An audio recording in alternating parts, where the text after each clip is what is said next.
Hi guys, it's your girl Saria. And I'm Cheri, and you're listening to Her and Told podcast. Amazing. So I think we should go through postpartum, what that looked like for both of us, and any fitness, health, lifestyle tips as well. Because obviously we're both online coaches, we both run our own businesses, and our postpartum journeys were very, very different. So I think lots of people are interested in like what we did and how we did it. So you start. Tell me about your postpartum journey, about your weight gain in pregnancy, and also how long did it take you to lose that weight as well? Okay, yeah. So again, like I've said numerous times, I stayed very fit and active in pregnancy. I was still watching what I was eating. I was still I wasn't, that whole eating for two thing is very, very silly. You're not eating for two. I think it's only up until around the third trimester, only then you need extra calories. Before that, you don't need to be. Yeah, just eat normally, they say, right? Yeah, and even then, it's only like an extra 200 calories, not doubling your calorie intake. Your baby's only very small inside you. And people just use it as an excuse. Oh, I'm pregnant now, and you see this. No. That's where the excess weight can go on. Do you know how much you gained? I actually lost weight. In your pregnancy? After when I weighed myself, because I think I obviously naturally lose a bit of muscle mass. Even though I did the very best to maintain as much as possible, you're naturally going to lose a bit of. And the scale doesn't reflect that. I'm very against scale weight because I always think scale weight does not show the muscle mass to fat. I think I did weigh myself once, but before I had a massive bump, and it took me ages to have a bump, guys. I think I just popped one day in third trimester. I've got my bump progression on my page. I used to do a bump progression, and you'll see that I only really showed towards the end. I generally think I was around the same weight, which I wasn't too happy about, because I was obviously I know I'm growing a baby, so I know I've lost some muscle. And then I weighed myself after pregnancy quite early on, and I weighed less than I did pre-pregnancy, and I was really upset about that, because again, I know as a fitness coach, I know I didn't have excess fat to lose, so I know that was a bit of muscle. But again, it was nothing major, because my goal in pregnancy was to maintain as much muscle as possible, because I knew that is what's going to get rid of the fat. People always get scared. They say, I'm going to look like a man if I grow muscle. No, I always say to people, do I look like a man? And then they're like, no, you look really and that's exactly it. Muscle actually makes you look less manly, because it gets rid of the fat, and that's what makes people look bulky. We don't have enough testosterone in us to look manly unless, we start taking steroids or something like that. So I always say to people, muscle actually helps you look lean, toned, because people don't realize that's what boosts your metabolism. That's what burns the fat. And I always say to people, make that your goal, and you'll just see the fat come off. And that was what my goal was, maintaining as much as possible, because I knew the fat would just come off. So I trained throughout pregnancy. I ate my protein. Like I said, I was eating intuitively and making sure I was hitting around my maintenance calories, or even just a bit above towards the end. But I was really focusing on getting that protein in. Actually, I was getting a bit more protein in than I usually would. Obviously, just having lots of fruit, veg, all the good stuff. And I was training. Like I said, I wasn't going hell for leather like I do when I wasn't pregnant, and going into the gym and progressive overloading every week and stuff like that. No, but I was challenging myself. I'd go to the gym and feel good about myself, and it made all the difference. I felt so good. I genuinely feel, I said this in the last episode, I genuinely feel like I didn't feel pregnant most of the time. It was only until my bump started getting big. And every time I went to the midwives, they were like, you've got the neatest bump ever. So I didn't really get weight gain anywhere apart from the bump. And obviously that's because baby's there. I remember actually towards the end, when they measured the bump in the midwife, I think one of them, they said, we're going to send you for a growth scan, because they were like, it's... I didn't think it was as big as it was meant to be, or something like that. I can't remember now. And so I went, and they were like, oh, baby's all fine, growing fine. You just got a really neat bump. And that's what they literally said. So I think, obviously, what I was doing was I was still training. I was walking a lot too, because that's all good in pregnancy.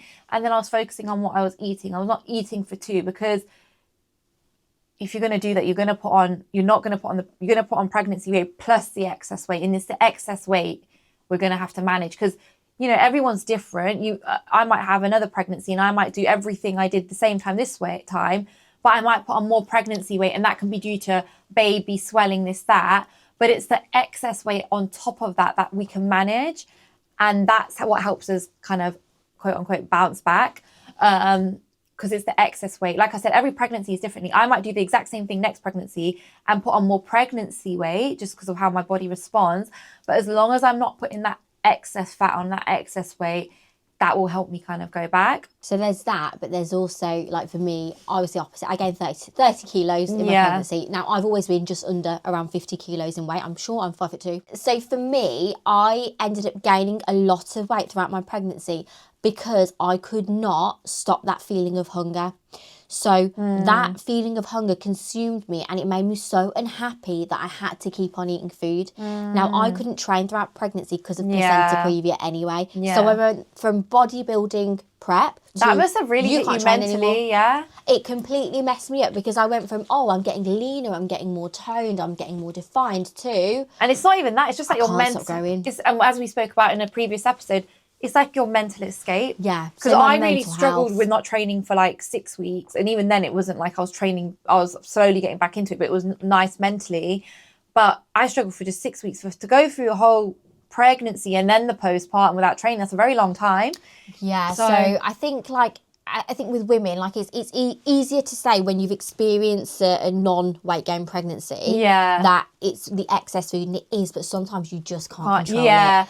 And that's why I always do say as well, obviously, one, if you can train, and obviously I know there are certain conditions where the doctors say no, like some are even like, were you allowed to go for walks and stuff like that, did they say? I could walk, but I couldn't do anything straight. I couldn't run or anything like that. No, because I've had literally some people I know where they've literally said like bed rest kind of thing. So it's very, very, and I always say this, it's very dependent to your circumstances. But if you can, it's always my advice. And also, if you feel like it, if you feel like training, then do it. Training doesn't have to mean you have to lift heavy weights. You might have some dumbbells at home and you might want to just lift them. It can even be a body weight thing. Yeah, body weight exercises are really good too. And you're going to get heavier, so naturally the weight's going to become more difficult for you to lift. And so, like with my pregnancy, like I said, I gained 30 kilos. I could not stop that feeling of hunger, so I kept on eating. Yeah. So my weight gain was water retention, placenta, the baby, amniotic fluid, and it was also fat. Yeah. Right? Yeah. Fat. And why was that you couldn't stop eating? Is it just your hormones? My hunger hormone, my ghrelin, was probably just acting up like crazy. There was like a endless pit. Like I just did not feel full. I could eat and eat and eat, and I would not feel sick, and I always felt starving. Really? So I mean, if you feel like that, so that was me pregnant. Imagine some people feel like this every day. Yeah. Every single day, and they're battling with that because they're like, I should only eat this amount of calories. But it wasn't that. I was eating 3 full meals a day, and it wasn't satisfying me. So then I introduced snacks, and then I was having about 10 meals a day. I'd eat a jacket potato a day, like 2, and it was just what was making me feel better when I felt down. But I did know I was getting bigger and bigger and bigger and bigger. But everyone was too kind to tell me that, Sherry, you're gaining quite a bit of weight. No one wants to tell a pregnant lady they're gaining a lot of weight. Of course you're not going to say that to a pregnant even the hospital, actually, the midwives, I thought they would have said something, because my husband said to me after, he goes, I'm surprised I didn't say, like, girl, like, you're getting a bit big now. Yeah. He was never going to say it. He was the one bringing me food, because I'd cry. I'd be like, I'm so hungry, I can't control it. And he'd come and bring me food, because I'd be like, I need something. But were you only eating enough like filling foods as well, like with protein? I was doing all that. I felt like I hadn't eaten anything all day. That's crazy. So imagine eating your 3 meals and still feeling, I was crying in bed at night time because I felt like I hadn't eaten anything. Yeah. And he was like, you've literally eaten like 3 meals, and I've bought you 2 bowls of cereal, and I've bought you extra snacks, and you're still crying. I was like, I just need one more snack, please. Yeah. So for me, it felt almost like a condition I couldn't control. But anyway, the fat loss journey for me, so I had the baby, so happy, wanted to go out and do mum things with my baby, because I felt okay after my C-section 2 weeks after it. Yeah, I think 2 weeks is... Felt absolutely hideous, horrific, did not like my body, did not like my shape, didn't fit into any clothes. I was massive. It has a massive impact on your like mental health when you don't look good. Honestly, like that's why a lot of girls come to us for help, because they physically are overweight and they want to do something about it, but it's more for their mental health, because they're like, every day I look at myself in the mirror and I feel shit. I've got this outfit that I used to fit into and now I can't, and it literally brings me down. So it has a massive mental impact. Yeah. The best thing I did at that point was invest in myself. So I'm a coach. I know exactly what to do. You're a coach. You know exactly what to do. When you're postpartum and you're really struggling and you've got all these hormones everywhere, it does help to have accountability from someone else, right? So I went with a coach and they helped hold me accountable, not with the hormonal side of things, not with the menstrual cycle, not with the baby side of things, but just with my training plan. Yeah. And just But a tell me lot my of coaches calories. do get coaches because, and I always say this actually to my clients, they'll know this. I say, loads of coaches get coaches because they know exactly what to do, but they want someone in their corner holding them accountable. My clients are surprised when I say that, but they're like, you know what to do already. And my point is, I might know what to do, but best believe, if I have an extra hour in the day, I'd rather sit at my computer and make sure you guys are all sorted. Yeah. Rather than... let someone do all your head work. Yeah. And just holding you, I think a lot of it comes down to accountability. Yeah. So I did a photo. I've done a few photo shoots now, if you see on my page. Yeah. So I had this photo shoot booked for February and I started training in around September. August, I started training. By February, I was not looking like what I wanted to look like. I looked amazing. Looking back, I'm so happy. I was waking up at 5 a.m. I was training, really pushing myself. Baby was asleep. Husband was in bed. I'd wake up like 4, go and train for 5, do an hour, hour and a half, come home, have a shower, and I'd be dressed and eaten before the baby woke up. Yeah. And then I could start my day. Don't get me wrong, 2 p.m. I was like... I was going to say. fighting for my life. Yeah. But that snowballed. I did that consistently most days, not every single day, maybe like 4 days a week. I did that consistently. Not only did it help my mental health, but the weight slowly started to come off. Now, it's not week by week. You don't see the weight come off. Yeah. Like, if I start this week, the weight's not going to come off by next week. No. We need to be realistic. I know, I do. Sometimes people do ask me, clients, they're like, oh, it's been 1 week now. I'm not seeing the progress I wanted to. And I'm like, it's been 1 week. It's literally been 1 week. Yeah. Have you stacked your habits? How many of your habits? Yeah. What percentage of your habits have you completed? But it's not an overnight fix. No. And this is why it's really key for my clients to say, let's take progress pictures, because when you're looking at yourself every day, it's hard to see the changes. But when you look back on a photo, you're like, oh my God, like... well, someone else is more likely to see the changes in the photos than you are. Yeah. And I think sometimes people can get shy to take their photos and upload them, and you have to nag them a little bit. But when you take that picture from now and from when they first started, it's such an incredible transformation. I didn't even notice it. It's only when my coach pulled out a recent picture and my old picture and he was like, you've been sick. And I'm like, oh my God, I didn't even realise I'd lost that much weight. Now, me being 30 kilos heavier, it's almost like a dream. It's almost surreal because I don't remember carrying actually that much weight. It feels like it does feel like in the Matrix, it feels like something weird and something distant. But I did it. And I know if I can do it, other women can lose weight. I had that. You didn't have this, did you? Overhang, the flap of the tummy hanging down. I'll talk about my postpartum after, because it was very different. So I had the flap. So I had the C-section and the flap hanging over. So not only do I have this baby I've got to look after, but I've got body dysmorphia big time. I look completely different. With all the hormones. And my flap is flapping. I'm like, oh my God, I can never wear a bikini again. My body's ruined. I can never do bikini competition. I can never wear a crop top, right? I can never wear a crop top. I threw everything away, all my clothes, everything. So I was like a size 6 size, like not that it matters. I was a very petite girl, and like I'm back in my old clothes now. Well, I'm not, because I threw them away. I'm back in new clothes now. But the same size. In the same size, and it all comes down to that consistency over a period of time. So if you are postpartum, the best advice I can give you is don't rush. Don't push yourself. Rest as much as you can possibly rest. I always say to people, rest is just as important, if not more important. Absolutely. And get that water down you. Yeah. Get your partner to buy you a Stanley cup. Treat yourself, because honestly, drink 3 litres of water a day. Yeah, that's what I tell my clients. Take your electrolytes. And it helps promote your fat loss as well. Do you know what? So mine was quite different in terms of, I didn't have the overhang. I kind of didn't... So like I said, I trained. Now, when I was training in pregnancy, and I did have the beauty that I could, so I do feel really blessed and stuff like that, I was working. So when you're a mum, training is very different to when you're not a mum. We need to focus. You can lose all the weight in the world, but if you're not focusing on that deep core, that mum pouch will always be there. So in pregnancy, the sooner you start, the better. So in pregnancy, I started doing these kind of deep core exercises to help minimize this ab separation, because every woman will go through some level of degree of ab separation, doesn't matter how fit you are. But I wanted to minimize that. So I started doing that in pregnancy.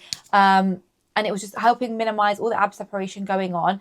And then obviously when you're postpartum, like the sooner you start working on the deep core, the better. But you can do it years later and it still will be effective. It's just not as effective within the first year is normally the sweet spot to work on that deep core. But obviously because I knew this, even a few days after I had the C-section, now I wasn't doing like moving my body or anything, but I was doing the deep core breathing and stuff like that, because deep core work can just be breathing exercises. So I was doing all that. I was trying to walk a bit, and that's why I said I went for a little walk, I think when I was 4 or 5 days postpartum, just to get that movement in. And I think that helped me recover as well. The movement, sometimes when you just sit still, it makes recovery slower. It does. And that's why I was really key to just like moving. I remember I'd do steps up and down my room, maybe like 2 days postpartum, but the steps really helped. I just kept moving. And then, I did loads of deep core work. I think when I got to about 4 weeks, I still was doing the breathing exercises, but maybe with a bit of like movement, like heel slides and stuff, because it felt comfortable. And then when I went for my 6 weeks checkup, I felt fine then, honestly. It probably didn't even feel like I had a C-section at that point. I felt fine. And to be fair, if you go back on my videos, you will see most of my weight had gone. I could notice the difference because I knew my body pre-pregnancy and postpartum. I still knew there was a bit of work to do on the stomach, but for someone else, they might think, I was back to normal. Yeah, so for me, looking at your photos, I would have said, you're back to normal, yeah. You look amazing. So I knew in myself there was still work to be done. It was only 6 weeks as well, and I hadn't done, all I did in the first 6 weeks is I continued to eat. So I was breastfeeding as well, so I was eating a bit more than I usually would. I was still focusing on so much protein. That's all I was doing. I was focusing on protein, eating enough. Eating less does more harm than good in the long run. I did not want to slow my metabolism down. Yeah, we were talking about this today. Yeah. It's just, I think I told one of my clients off the other day. Yeah, I think so many people think, actually, if I just eat a little bit less every single day, less than my coach has given me as a target, I'm going to lose weight. No, my clients get a telling off, and they know this. If they don't hit their calories, they get a telling off, because I'm like, we're going to now plateau at some point, and your body is not going to be losing fat. It's going to be in survival mode if that's what you're really eating. But I think it's a mental battle then, increasing their calories and really thinking, I need to eat more. But then they feel like because they're eating more, they're doing more damage. No. And it is really difficult. We're training the metabolism up. And this is why I made it my number one goal throughout pregnancy, postpartum, even when I had no appetite in first trimester. Best believe I was really trying to get those calories down me as much as possible, because I did not want to slow my metabolism down, because as soon as that slows down, that's when it's really, really hard to lose weight. If you focus on boosting the metabolism, it goes back to what I said at the start. If you focus on boosting your metabolism, which you should be anyways, because naturally each year our metabolisms are declining. After becoming a mum, our metabolisms decline a little bit, because like I said, we lose a bit of muscle, which that's what controls a lot of our metabolism. So my key goal was to not lose my metabolism, because then I know it's going to be harder in the long run to lose this weight. So after I gave birth, and because I was breastfeeding, I was making sure I was eating extra than usual, because obviously breastfeeding burns calories. So I was eating extra. I was focusing on a lot of protein, because that's the good stuff.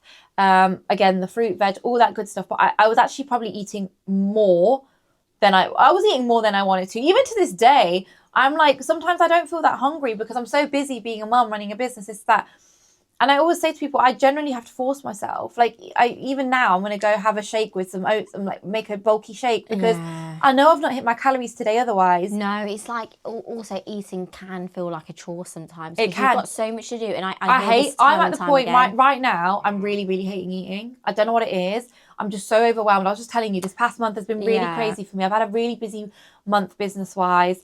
Rio's just on the move everywhere, and obviously he don't go nursery at the moment, so he's just on the move everywhere. I'm so busy with business, and just eating feels like a chore right now. The past few weeks it feels like a chore, but I will do it, because I know I am not going to let my metabolism slip, because as soon as that slips, then that's when the weight gain is going to be, when it's going to have an impact on the weight gain. So I always say to people, if you just focus on your metabolism, you will just see the weight drop off. That should be your key priority. Eat the calories you've been given, but also you can trick your body into eating more calories when you don't feel like eating. So one of my things, like you've just mentioned, is a protein shake. Bulky, yeah, make it bulky. But I'll make a fancy protein shake. I'll do things like I'll add oats, I'll add 1 full banana, about 300 ml of unsweetened almond milk, 1 scoop of protein powder. I add a bit of nuts as well sometimes. 15 grams of peanut butter. And I blend it up. Actually, even using frozen banana is better because it makes it creamier. Yeah. Blend it all up, and I've got a peanut butter and banana high There protein you go, shake. 500-600 calories. That's what my girls that bulk with me now, you guys know I'm always preaching you because I've got girls. So my transformations are, we go through like a body recomp with some girls. So they lose all the excess fat and then they want to get more of that hourglass figure, build the glutes, build the upper back. So it's, you know, so then once they've lost all the excess fat, then they go on a bulk phase. So my girls, that bulking's hard. I prefer losing the fat than bulking because, like I just said, eating is a chore. And people don't realize how hard bulking can be because you think, oh yeah, that's fine. I'll just eat this, this and this. And we're not doing a dirty bulk. We're not going to sit here with 10 Domino's pizzas and stuff like that. Can you imagine? That would be delightful, wouldn't it? But we're not going to be doing a dirty bulk. So of course you can have this stuff in moderation, but dirty bulk means you're literally consuming all your calories from it. Yeah. So we still want to be eating the good stuff too. So it can be hard. And this is why bulky shakes are so key. And this is what I've been doing right now because I'm finding it a chore. And I wouldn't even say I'm bulking that much now. I'm trying to bulk a little bit, but I'm probably not bulking as much as I should. And I'm finding it a chore. So I'll just go make that shake and that's it, job done. So, and it's like, if you can't eat it, drink it. So with my girls, like we do something similar. I think coaching mechanisms are quite similar from coach to coach. It's just the support and just what you get from your coach differs. So with the mechanism itself, I always go for a deficit first if fat loss is the initial goal. Run that for about 4 weeks. If your weight has then plateaued, okay, we need to reassess the situation. Maybe we put you in another deficit depending on how well your body's responding. That can range from about a 10 to a 20% deficit depending on if they've got any medical conditions like PCOS. You don't want to dip it down too low either. And then from there, we pull you back up to maintenance because I don't want you to think you're in a calorie deficit forever. Oh my God. And this is the other thing. I say this to all my clients. There's a fly in here. I say that to all my clients. I go, you do not want to live in a calorie deficit forever. And I always say to people, it's so easy to lose weight. It's so easy. Like, let's be honest. We could all lose weight for January right now. But the real skill is staying in shape all year round. And people don't know what to do once they've lost the weight. Yeah. And they need to understand that they've got to gradually get back to maintenance. Yeah. They can't just jump from one end of the spectrum to the other. No, so we do the deficit and we might put you in another deficit. We pull you back up to maintenance because we want to make sure we're not messing up with your metabolism. We don't want to mess with that. What we're trying to say is we want to get you back up to the calories where you're not losing or gaining without putting the fat back on. But some people will diet, and quote unquote diet. I don't like to people use the word diet because I like to see it as a lifestyle change.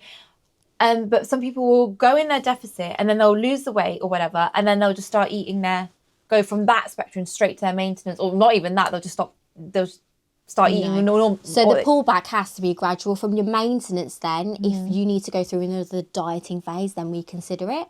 If you're happy with your fat loss, and at that point we want to start to reverse diet. Reverse dieting is when we start to increase your calories because now you're strength training, you're burning more calories at rest because this is how you boost your metabolism. Because we've built more muscle, our metabolism then becomes faster, so we can afford to eat those calories. I'll tell you straight, guys, I'm eating about 1,900 to 2,000 calories a day. I'm 5'2".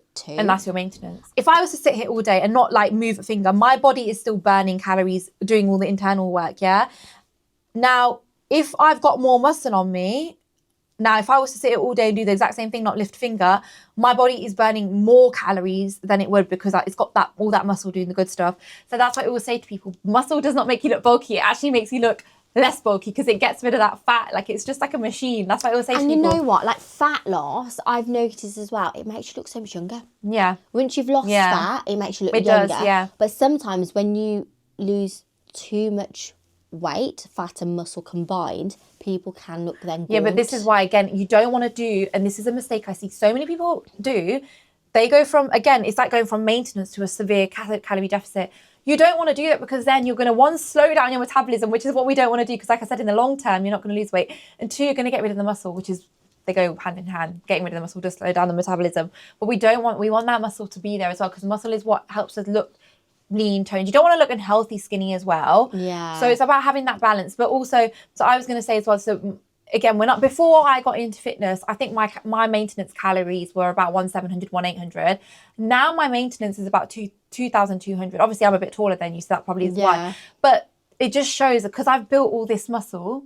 So, and also I weigh more now because I was never overweight. I was skinny fat. So skinny fat is your body comp. So I had, I'm talking back when I was about 21, just before I started my fitness journey, I didn't weigh a lot on the scales, but I had like barely any muscle, and I had all these pockets of excess fat that you wouldn't probably see if I was wearing a baggy top, but I could see it on myself because I had pockets of fat on me. And then, so I actually weighed less than I did now. So now I weigh more than then, but I've got no excess fat, or minimal excess fat, I should say, and lots of muscle. Yeah. And I look 10 times better. So it just shows, and this is why I'm really, really against scale weight mentality, because it doesn't show the muscle to fat ratio. And if you are like skinny fat or need a body recomp, you have to get rid of that mindset, because you're never going to grow the muscle then, because muscle weighs more than fat. It depends on the scales though. I've got the electric ones that do read. Oh, no, but I'm on about just genuinely like kg.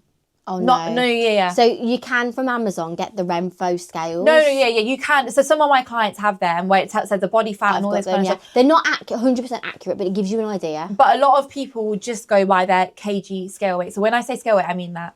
Get the Renpho scales. This is why I don't... Do you have them? No. Get them. But I feel like I literally just go by how I look and feel. I know if I've lost muscle or fat. I know. And I know I did lose a bit in pregnancy of muscle, and that's why I'm trying to bulk now. So mine, because of photo shoot prep, like I like to know the data, as much data as I can get. I'm proper data driven. Yeah, I might get them then. They're literally 20 quid. Yeah, honestly, they're so good. Yeah. And they've even got like electric tape measure, which like measures like your body as well, which is really good. But I found these to be a game changer. I've even got little travel ones to take on holiday in my suitcase. Yeah, that's good. So if you have these kind of scales, they're good because they show you that body, that muscle to fat. But that's what I always say to people. You do need to get rid of that kg scale weight in your head. It's just a number. If you want to genuinely see long-term results, you need to get rid of that mentality, because a kg of muscle and a kg of fat, they do weigh the same, but fat takes up more volume, which is why when you lose the fat, it has more of a impact in your photos, right? Yeah. Then the scale weight might not shift much. Yeah. But in your photos, you'll be like, oh, I'm feeling a little bit nicer. These trousers are fitting me a little bit better. Yeah. And I think the feeling is what you're saying is what you go by based off like what you feel and look like. Yeah, absolutely. So that's why people, like women especially, don't get too hung up on my weight's 70 this week and it's still 70 next week. It doesn't matter, because what's going on inside your body can be very different. And that's why during my whole pregnancy, I made it my number one aim to just maintain as much muscle as possible. And I do believe I maintained so much than like what I would have if I wasn't training or eating enough protein.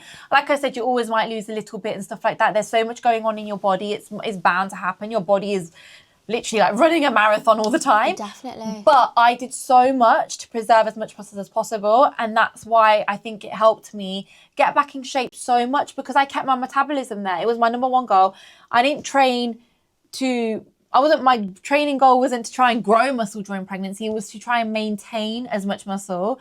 And that's why I kept up eating. Like I said, I kept it like a chore. I'd have that bulky shake. I kept my protein intake, and I kept, like I said, training. That was the main thing, because I really wanted to preserve as much muscle as possible. I was realistic with myself. I knew I was going to lose a little bit because, you know, like I said, my body's going through so much. And even with breastfeeding as well, this is why it's really, really key, because a lot of women will lose a lot of their muscle during breastfeeding. So, and there's something with that. They say, oh, I'm going to lose lots of weight during breastfeeding. Yeah, hun, you're losing your muscle and fat to some degree. But the reason you're feeling weaker is because your muscle's breaking down. Yeah, and then and this is the thing, in the long term, in a few months' time, you're going to find it 10 times harder to lose weight, and you're going to end up gaining more weight because your metabolism has slowed down, and now it can't even handle eating what it used to handle eating before. And this is why crash diets and all this stuff, I'm so against it. I hate Slimming World. I had someone recently join Slimming World. Oh, they have such an unhealthy mindset with food. I mean, I've had clients have all sorts, Herbalife, juice diets. How are you going to call a food a sin? I know, it's such an unhealthy, and I always say to people, you need to, if you're going to have an unhealthy relationship with food, you're going to end up binging on a food, and that's where you go wrong. And that's why these people, they're in like yo-yo diets, because they might be good Monday to Friday. It's because their friend lost weight doing it. Yeah. And then your friend puts on even more. Yeah, your friend, you best believe your friend gained weight. They always put on more after, because what you've done is, like I said, it's easy to lose weight in the short term, But who can stay in shape all year round? If you're doing stuff like that, you're not. It's called a crash diet for a reason. They'll get you from A to B. Like I said, anyone can get you from A to B. But the real skill is how you're going to stay in shape after. So what you're doing is when you're going on these juice diets, Herbal Life, Slimming World, whatever these silly diets are, you are slowing down your metabolism. You're slowing that right down. And then when you start eating normally again, which you will, because it's not sustainable, you're going to put on that fat back on, and you're going to put on even more because now your body can't even handle what it was doing before that. So you were better off not doing that in the first place. And secondly, you get into, especially with like these diets, you get into like a binge habit because they're so restrictive. And then you're like, Friday night might come and you're like, oh, I'll just have a bit of that sin food, you know, I'll just have a bit of that. And oh, crap, I broke my sin anyways. Let me just binge on it and then I'll get back on track tomorrow. And that's actually where the damage is done, that binge. Whereas if you just have a bit of everything you enjoy, you know, a day, like I always ask my clients, what's your favorite food? Okay, I want you to have a bit of that every day. And then you learn how to have it in moderation. They don't feel the urge to binge because they're eating it daily. They're like, all right, I've had my share and tomorrow I can have it again tomorrow. And it's about creating that healthy relationship with food, you know. Life is to be enjoyed as well. We're not here to freaking eat the same old crap every day. And life is to be enjoyed and food is to be enjoyed. And it's about learning how to do it in balance. But everyone's done some of these kind of crash diets, but it's learning when they're doing more harm than good. And I think people realise once they've come off it and put the weight back on. Yeah. So I use gamification as a really good tool for rewarding myself, like a reward system. Us as humans, we love rewarding ourselves. So for me, it was if I completed all my training sessions and I adhered to my diet for the week, I'm going to go to a coffee shop at the weekend and I'm going to enjoy my cake and my coffee because that's my reward. So I think having a reward system, even like buying a jacket. So if there was a jacket or a gym outfit I really wanted, I had to earn the right to buy that first. So that might be a month worth of 80% of my diet and exercise nailed. And I can actually see the percentage on my app as well. Okay. If I've hit that, I'm buying myself that gym set. Yeah. And I think that really helps with adherence and motivation as well, especially for me in postpartum when, you know, you're working really hard, you've got a new baby and you want to treat yourself, but having a reward system in place really helped me. So that's something I do with my clients. But when I went for the doctors at the 6-week clear, so then obviously they said everything's okay. And I said, can I go back to exercising? That was like the only thing I was like, first thing I wanted to ask. And they were like, yeah, of course, take it easy though, blah, blah, blah. So I actually went gym that day. Now, I did not go to the gym to start lifting weights and stuff like that. I'm not silly. But I went to the gym and I did like some body weight movements, more deep core work. But I wanted to go do it at the gym than at home because I just felt like I needed that for my mental health. And obviously I was going through this separation then and stuff like that. And again, I spoke about that in another episode. But that was all going on. So it was so good for me mentally to just get out of the house and exercise. Because that workout I could have done at home. You know, it was just mainly deep core stuff. But then from there, I started gradually building it back up. And this was really, really key as well. You want to build on that intensity, which is what we do with our clients. And that's what is game changing. There's a very big difference between exercise and training. And people don't know this. A very big difference. Now, exercising is good and it's good for your body and stuff like that. It's better than nothing. But if you genuinely want to change, you do need to be training. And training is where like every workout has a purpose. So it's exercise with intention. Right? Yeah, with intention. So we kind of, I don't know about you, but every week I'm telling my clients, okay, how they are going to change from last week. And that just differentiates the difference between exercise and training. But I started building, you know, that's what I was doing with myself as well. So I started building on that intensity and stuff. And then I'd say within few months, obviously my strength wasn't back to pre-pregnancy. I don't even think now I think only now it's starting to hit the levels of the strength. It took a while, but I started to feel strong in myself again, started lifting more. But my main focus, and even to this day, I still do a lot of deep core work, because I think it's just so important for the body anyways. I don't, I go hardcore abs. Oh, I do like hanging leg raises, ab wheel roll out. Okay. I go like full on like that. Oh, really? I'm more into my deep core stuff right now. Because as well, there are certain exercises. Again, once you've healed that core, it's not so bad. But when you're early postpartum and you're not healed that core, you can't do like sit-ups, crunches. No. And this is a mistake I see people make. I know. They go to the gym, and some people think that even if you're not a mum, they think doing sit-ups are going to get you the flat stomach. No, hun, that's diet. No, yeah. Okay, but that's kind of our little postpartum journeys and what we did like to help us get back in shape. So just to give an overview, we both had cesarean sections. Saria didn't really gain weight throughout the pregnancy, just the bump, just the baby, which went after. Then she built up her strength postpartum with deep core exercises, eating lots of protein and prioritising her training where she could as well. Yeah. And for me, I had a C-section. I gained 30 kilos of weight throughout my pregnancy, and it took me 15 months to lose 30 kilograms of weight. So it was just the realistic expectations that we're both into fitness. Yeah, it just shows that it depends on the pregnancy you have. Absolutely. I was lucky enough to not have complications and to be able to train and this, that. And I was unlucky and I had the complications and I gained the 30 kilos and I had to... But we both got back to where we want to be, and that's the main thing. And it just goes to show, like, it doesn't matter what route you take. Yeah. But you can get to where you want to be as long as you put in the work and as long as you have the right guidance. Because we both worked really, obviously you worked really, really hard after your pregnancy and when you joined your coach. I worked hard all throughout the pregnancy to early days of pregnancy. I worked hard. I hate when people say to me, you're so lucky. I worked damn hard to keep that discipline during that time. And I think it's just different ways of, two different journeys, basically. We've not gone through the same thing. It's very, very different. But it's really interesting to hear each other's stories because now, like, it's like we're both where we were before we started anyway. And it just goes to show, like, your overhang, you're not going to stay with... you're not going to have an overhang forever. And you might not bounce back, but you might bounce back. If you can tackle these before you get pregnant, you might not even have an overhang. No. Because I never had one because I was working on it before, which is why I think it's really good to be aware of, if you can, to work on that deep core and stuff. And I actually think, just one more thing, I think I was actually more active in pregnancy than I'd ever been in my whole life. Really? Because, I wasn't just training. I was also doing lots of walking. And then towards the end, I was doing lots of birthing ball exercises. Because even though I had an emergency C-section, I was really well prepped for birth. I remember, like, you know how you have quite a few appointments towards your due date. They kept saying your baby's nice and low, like baby's in a really good position, because I was doing all that birthing ball exercises to help baby get lower and in a good position. And I did get him there. Just I got induced, and then obviously his heart rate was dropping, and I never got to pushing stage. But I'm sure if I did, baby would have been, because I know that because I did so much birthing ball prep. So in my whole life, I think pregnancy, I was the most active because I was training. I was doing lots and lots of steps and walking because that's all good as well to get baby nice and low. And I was doing all these birthing ball exercises every day. And when I was towards the end, I was getting on my birthing ball every day. Amazing. And it did wonders, that birthing ball. I highly recommend as well. So my commitment was there once I'd had the baby and I wanted my body. I wanted my bikini body, so I went in. That's what I say. It's two different ways. I worked hard throughout, and I feel like I didn't have to work as hard after. Yeah, I had no choice. So it's like, because mine was kind of like this. Mine was like spread out the hard work, whereas yours, you had to go more intense with the hard work over...